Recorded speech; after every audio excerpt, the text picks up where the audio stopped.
Hello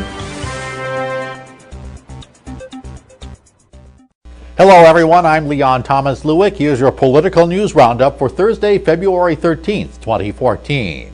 We learned today that Comcast had struck a $45 billion deal to acquire Time Warner Cable, but that deal is already being described as bad for consumers and is expected to bring intense political scrutiny from the Obama administration, the Federal Communications Commission, and from Congress. The Justice Department will have to sign off on the plan, as will the FCC. In the past, the FCC has moved to limit any single cable provider from controlling more than 30% of the U.S. market. This deal would put Comcast above that threshold. Analysts say approval will be a long, drawn-out process. Edward Snowden's revelations about National Security Agency spying on Americans is leading back to the courtroom. This time, Kentucky Senator Rand Paul is suing President Obama. The suit from the Republican senator claims the NSA's bulk collection of electronic data violates the Fourth Amendment of the Constitution. In it, Paul names Obama, National Intelligence Director James Clapper, NSA Director General Keith Alexander, and FBI Director James Comey as defendants. Critics say it's a move by Paul to generate publicity and support in advance of a possible run for the presidency.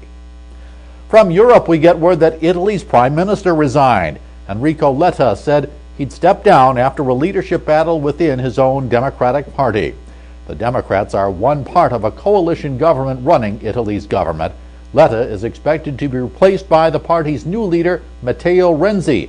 At 39 years old, Renzi would become Italy's youngest ever prime minister. Italy's government has come under increasing public pressure to respond to the country's poor economy, where unemployment is above 12%.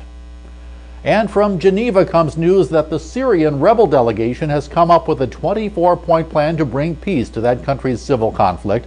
Most notably, the plan makes no mention of President Bashar al-Assad or calls for his removal. That's a big switch for the rebel group that up to now has insisted Assad depart as part of the process. Their plan calls for strong human rights protections and what it calls transitional justice to hold accountable government representatives that have harmed Syrians during the conflict. But the plan specifically rejects any broad purges of government employees. That's your political news roundup for Thursday, February 13th, 2014. I'm Leon Thomas Lewick. Stay logged on to rttnews.com for the latest political, economic, and stock market news all day long.